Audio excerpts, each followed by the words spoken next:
This is called Success in 7 parts, and I'm going to go through 7 distinct phases.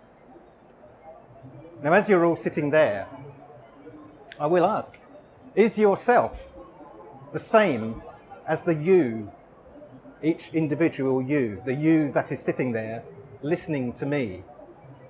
And how much of you, how much of each of you, how much of you is yourself? And which parts of yourself are there? You must have thought about different parts of the self. Sometimes they're in conflict. So when people meet you, this is just breaking down what we mean by the self. When people meet you, perhaps they ask your name, and that's how they know of you, the self, that you are. But is that you? Are you your name? Obviously not, because many people share your name. Have you ever come across anyone with exactly the same name as you? Same email address. Then they might ask you what you do for a living. But is that you? And we've all had the same experience where we think, am I defined by my job? Is that what I am? Is that what you are? Are you your job? Are you what you do? And then they might ask you where you come from, what you studied. Are you still studying? I hope so. What you like, what your star sign is, your interests, email, Twitter, Facebook, etc. But those attributes. Are those you? Because they could apply to a lot of other people. I know that someone else actually has a similar email address to me and I keep getting their email. But that's not me, that's a different self. That's not me. So if those aren't you, who are you then? Who is the you? How do we define that? Is that an easy thing to define? How do you personally define the me that you are? And does it have to be defined by individuality? We're all taught that we must be individual and unique, but is ourself, is me, defined by individuality or uniqueness? Because there are surface attributes such as the way you look, and we all look quite distinct, the way we speak. Different people have different ways of speaking in front of different people. The way you have your hair, the way you wear your clothes, your posture. You have a distinct posture, which security cameras can pick up on and analyze, by the way. There are also shared characteristics, such as your family, your community, your nationality, your culture, your species. But lots of other people can share these, so that doesn't define you. So how much of your own identity is able to be inferred by others, and which others? Now consider the way that we talk to our family and our friends and our work groups and online. We may talk to them in different ways. I know that when a lot of people got onto Facebook in the early days, because Facebook has no sense of boundary management, a lot of people got onto Facebook and they were doing what they do on Facebook, and then their parents joined Facebook, and all of a sudden it's a different Facebook. And then their employer finds them on Facebook. It's a different Facebook. They start reacting and talking differently. So consider how other people define us by, for example, what we wear, the things that we choose. Does the structure of what we want others to think of us by our choices, is that affected by what we buy? Do we buy things to convey ourself to other people? For example, brands. I know a lot of people are into brands, and that brand is a kind of signaling. It's a communication. We hope it will create an association, the evident quality of what we choose. That's not a Rolex. The facility or capability of what we equip ourselves for. This is very interesting. This in families, you might see this. And I think it's a particularly male thing. I'm not sure about this, but I think it is, where someone in a family will take it upon themselves to have the duty for providing very high quality audio. So they go out and buy the highest hi-fi, and it's their job. It's their responsibility. Or at weddings and such like, to take the best quality photos and videos, so they have to go and buy the best cameras. It's their responsibility. That's their role. They see that as, they see themselves as the provider of the facility. So they equip themselves. That's their self-identity. When you consider yourself, or your, as I say, your self, where do you situate or position yourself? Is it where your body is? So, myself is here. Is that correct? Would that be a correct thing to say? Yourself is where you are at the moment. Is it specifically where you stand? Am I here? And now myself has moved. I know my body's moved over here, but has myself moved over there with it? Is myself in my head? Is that how we define ourselves? Now, a couple of hundred years ago, we may not have. We may have said, no, the self is here. But I think now we're saying the self may be here. But is that the self? Or is it all of me? Is it all of you? And if we assume that the self is situated where the head is, then well, how big is the self? Is it the same size? Is it as big as the head? Is it bigger? Can myself be bigger than me? Much bigger than me? Is it much bigger than the head? Or is it smaller? Is the self smaller than me? Smaller than my head? Is it in there somewhere? Is it the same size as my head and my hair? My hat? So why isn't it as big as your room or the whole house? I know some people, when they say a person walks in and fills the room, unfortunately, they say that about Donald Trump as well. He's got very wide shoulders. He walks in very imposing, fills the room. Not a good example. Or is yourself the size of the entire street or town? Do you think that yourself occupies the entire town or your country? Or is it even located in the same place as the head at all? Is yourself in a completely different country? Maybe you are really on a different planet. The old head in the jar theory. If so, can't it go on holiday somewhere else while the body stays here and does all the work? Is the attachment to a hometown or country, and I know many people here, and many people in this exhibition, and many people in this city are from other places, not London. Is the attachment to a hometown or country something like expressing the size and locus, the location of the self? And does that provide you with a collection of beliefs and factors pertaining to our notion of identity? I originate from there, so my self is from there. The attachment may still be there. And that's not only an effect of geography, it could also be language and many other things. Why is it that we frequently get nothing done, even when we have had plenty of time to get it done in? Are we engaging in passive-aggressive behaviour against ourselves? Is that what's going on? Are we sabotaging ourselves? Do we really have deep unconscious desires? Now, according to early Freud literature, which I'm sure you're familiar with, that is the source of uncontrollable, irrational crowd behaviour. That was what they studied in the 20s. But by now, shouldn't we recognise it as, well, not uncontrollable, not irrational, and certainly not dangerous, but shouldn't we now redefine that as emotional behaviour? It's a different class of rational. It makes sense to the person at the time in those circumstances. So it's not irrational. It's a different class of irrational based on a game tree. Behavioral economics, that's another area of science that is based on gamification or game theory. And if anything, our conscious, polite, socially acceptable, controlled behaviour is actually the irrational one. So what is the driver? I'm going on to another of my parts, by the way, leaving behind the self. The illusion of control. What is the driver in superstition or ritual? Is it a belief in luck? Or is it the fear of the opposite of luck? Is that what's going on with superstitions and rituals? If someone has performed well, for example, on one occasion, they may identify certain aspects of that behaviour, the way they did it, or certain environmental aspects of the situation, what I was wearing, such as clothing, positioning of external objects, etc. If someone goes out, remember when we were young, we'd go out on a Friday night, a Saturday night, and if we achieved success,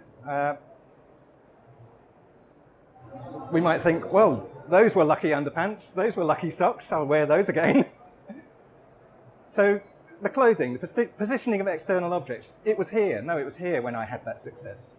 Or even touching, you've seen how some people have ritualistic behavior where they will touch a certain thing a certain amount of time because there's an attachment to success, to luck, to a time where it worked.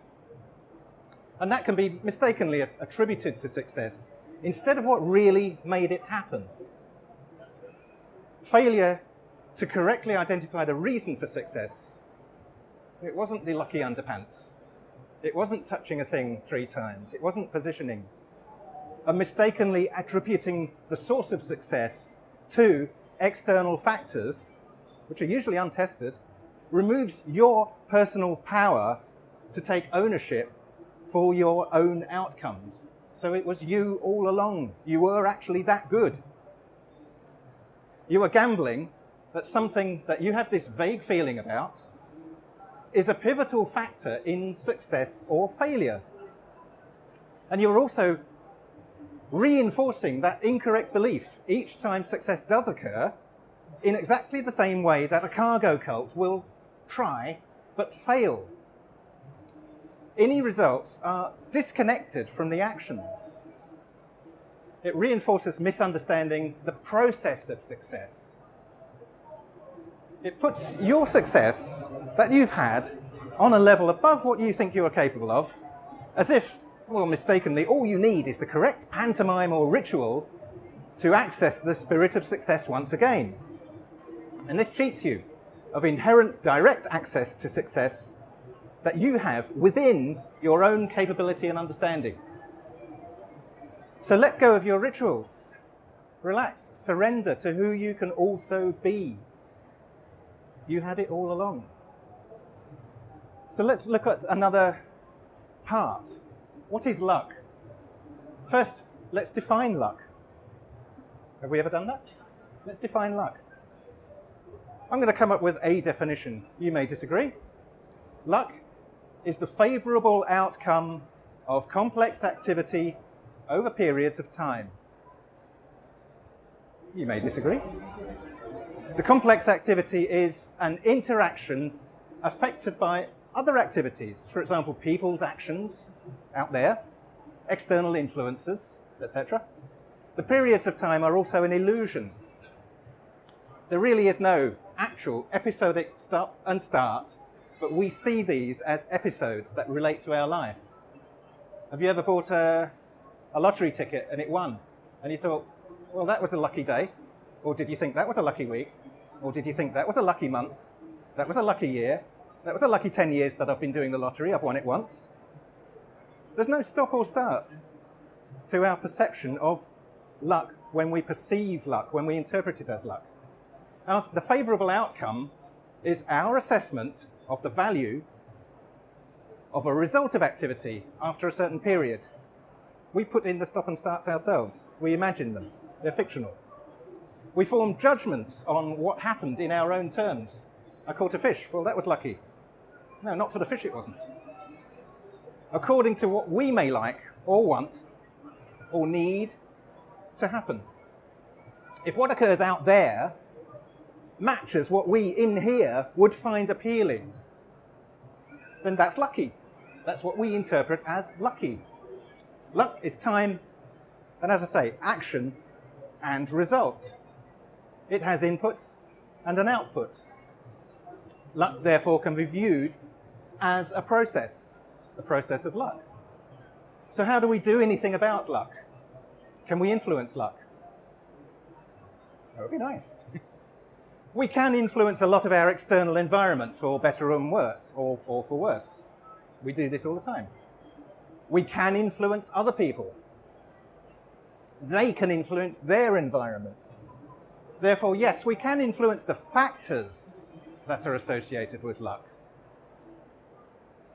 But maybe that's not good enough for you. We are also able to process sensory input from the real world based on an internal model of the world. Everything we know about the outside world got into our heads somehow through our senses. There's no other way. There's no other way in. How else does stuff get into our head? It can only come in through our senses. How many senses have we got? Well, it's a lot more than 5. Oh yeah, look. Proprioception. I know I'm holding my hand out. How? I know. It's a sense. Proprioception. I can't see it. It's not feel. It's not touch. Pain. Pain, that's a distinct sense from touch. Distinct senses. We have a lot of senses, but that's the only way in. Stuff in our head can only get in through the senses. Everything we know about out there is actually modelled in here. And it's that model that we interact with. We work through a model of what we think the outside world is, built from sensory data. Sometimes the reality resembles the model, and sometimes not. If our model resembles a topic in reality well enough, then we consider that we understand it. We interpret that as understanding. I've never worked what we're standing under, but we understand it. Our ability to process sensory input enables us to arrive at some very useful and beneficial strategies, courses of action, as our output. However, we're also able to process, and you may disagree, we're also able to process complex combinations of sensory input as virtual extra senses. So if you imagine combining sound and vision, but not just sound and vision, but events perceived in sound, events perceived in vision that have synchrony and smell and touch, combinations of sensory input could form a single virtual extra sense. So let's redefine luck. We're still on luck. Let's redefine luck based on what we now realize. It has several components. Our perspective view of luck is engaged by our intuiting patterns in sequences of situations, whilst inferring outcomes, things we're going to do later, things that we will imagine are going to happen later, from this recognition. And this is enhanced by our ability to process complex multimodal sensory inputs. As I say, virtual extra senses. And this can assist us in situationally positioning ourselves in time and space for optimum payoff, because we tend to work that way. We work by weighing up payoff, weighing up gain, weighing up the advantage in doing anything. For optimum payoff from an understood situation, a situation that we think we understand. And we do this unconsciously a lot of the time, and we call it luck. Today is your lucky day. Unfortunately, we don't specify which sort of luck. I hope it's the good sort. I'm going to move on to another part, the cognitive gym, where we develop our sensory channels and cognitive framework. Are we permanently drugged? Don't have to answer. Fit for only one type of cognition. Refined sugar. Consider refined sugar, a relatively recent introduction to the West. Before, honey or sugar beet would have been used, certainly in this country. How addictive is sugar? What do you eat that has none in any form? Consider the health effects of glucose fructose syrup, with its possible links to obesity via lower appetite suppression. Tea is thought to be beneficial in many ways, but tea, not just coffee, has a significant caffeine content. And caffeine is the world's most widely consumed psychoactive substance. Alcohol, cigarettes, highly addictive, as I'm sure you're aware, mood changing. What else are we drugging ourselves with? Now, I'm not saying don't do them. what I am saying is be aware that the way that you think when you're doing these substances versus the way that you think when you're not, the decisions you make versus the decisions you make when you're not, they are going to be different, measurably different. It's difficult to test. We don't have identical clones of you to test in a double-blind experiment, but you will be thinking differently with or without. I don't know whether it's a positive or a negative. Caffeine allegedly has cognitive advantages, so taking caffeine is not all bad, but be aware you will be thinking differently. It's an external influence that affects the way you think. So what is, moving on to another part, the economics of paying attention. What is consciousness? Is it simply what we are conscious of? Is it simply the things that are coming into our sensory channels that we're alert to? Is that the same as saying what we're aware of? Have you seen, as I was saying earlier, have you seen the VR exhibits? Have you had a go on any of those? Have you had a go on virtual reality goggles? Have you noticed that although you're seeing a full immersive wraparound, the goggles themselves have very defined boundaries to their vision? And if you turn around here, you see what you would have seen there, but if you turn back, it's cut off with a very sharp boundary. But with our eyes, we are really not cognitively aware of the boundary of our vision. We're not aware of it fading out. We're not aware of where there's no vision. There's vision, there's no vision, but we just don't think about the boundary. And it's the same with all the other senses. Does that constitute our consciousness? We have these fuzzy boundaries when we're thinking of something in our head. Is it like shining a spotlight into our unconscious, and the bits that are illuminated are the conscious? Higher or lower levels of consciousness may simply be a process of interpreting the existing information from the existing senses. As I was saying earlier, stuff can only come in through the senses in complex and refined ways rather than the simpler and more direct ways. In other words, combining the signals from our senses. Maybe the term, if we want to invent a word, maybe the term superconscious would be useful here. Let's look at composite sensory interpretation. I was talking about combining senses to form effectively virtual senses. Is it possible that we synthesize a virtual sense from an advanced complex interpretation? So these are not simple sounds that we hear, vision that we see, but meaning attached. Sounds that we hear in sequence that has meaning attached, that combines with the semantic payload of vision that is coming in at the same time. We synthesize a virtual sense from an advanced complex interpretation of specific patterns of information that we're alert to from two or more of the basic senses. Now, we only have 24 hours in a day.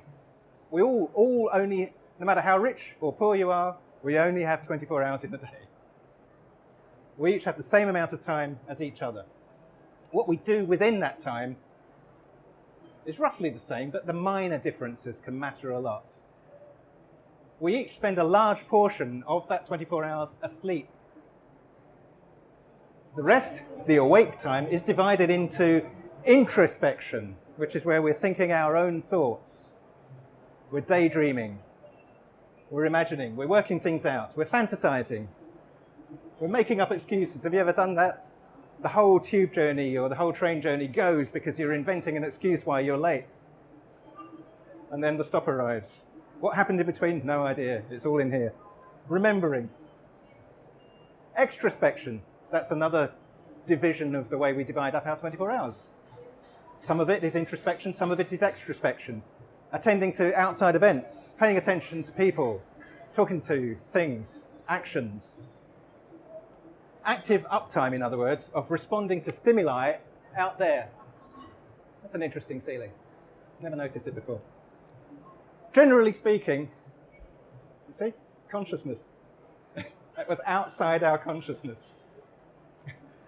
Generally speaking, the sleep time is our own time. The introspection is also our own time. However, the time that we rent out to the outside world, the extrospection uptime, that is precious. We only have a limited and definite supply of it. We must consider how much of our attention goes to different places or destinations for consumption. Is it an illusion to think that events occur at a faster rate today than in the past? We often think it is. We often think we live in the modern 21st century, and when I lived in the 21st century, we thought that was a very fast-paced, and we thought, well, in the 17th century, things must have been a lot slower. I think that's an illusion. It's tempting to think of the past as a simpler, slower time, but in times of battle, the pace of informative events would have been hectic. There would have been many sources of information. Similarly, in hunting or in sport or in combat or in travel, in sales, in manufacturing, all of which we've been doing forever. As I say, he who hesitates is lost. I don't think today is any faster than at any other time in human history. Is attention a kind of currency? Well, our language makes it so. Pay attention! Have I got enough? We use the same kind of language as we do when we speak of money. Pay attention. Pay money. I can't afford to give it any attention right now. I have to divide my attention. You see, it's like a currency. There is only a certain amount of attention that a person can give at any one time. And as I said, we all get only 24 hours a day. A newspaper publisher's daughter kept rabbits. Now, rabbits will breed. So soon they had even more rabbits. Yet their garden provided the same amount of lettuce. As the rabbits increased, the share of lettuce decreased. The lettuce economy demonstrated a scarcity of lettuce as the quantity of demanding destinations for it increased. I'm going to move on to another part, the literacy virus. When did language start, and why did it succeed? The facility in humans is affected by the FOXP2 gene. Was there one original language, or several? Now, we have evolved differences between languages, and this demonstrates evolutions and shifts within the languages in a manner that resembles genetic evolving. And one major driver of linguistic evolution is trade. In order to trade between peoples, some understanding is required between their languages. So new languages evolve at the interface of languages, such as creoles and pidgins, always to do with trade. Languages can be associated with innovation. Language abstracts ideas from their implementation, and that gives us storage and portability of concepts. Language can cross boundaries: geographical, commercial, state, class, environmental, and other boundaries. Leakage of ideas and concepts can readily occur across language styles, but the replication of ideas is typically not a 100% perfect copy. But for the most part, ideas migrate effectively so that each language has similar sets of concepts expressed in their own style. Some of you may recognize this as Susan Blackmore's meme theory, or Richard Dawkins' meme theory, memes. But are we in control of our language? Or is language in control of us? Did language drive us out to find trade opportunities? Primarily so that language could spread like a virus, whereby the benefit of globalized trade is merely a side effect. Do we simply say the appropriate things that fit best? Words that seem the best fit to bolt on to what we hear, one after the other, as we hear other people say them, and thus we refer to that activity as a conversation. Is the intelligent discourse ours, or the language's? Is language capable of prompting our own behavior to its own ends? Is the language making us do the things we do for the benefit of the spread and evolution of language itself? If the intelligence seems to be in the language, then was there ever any in the person? What motivates a life form, the motor, to take action in response to a threat or opportunity in a way that a rock or river cannot? A movement, alteration of present circumstances or action can be associated with successful outcomes. We can move, rocks can't. Is statistical likelihood of presence of this tendency what success is? What moves us? What causes us to remain still? The fundamental choices. If we have a motive, do we have a motor?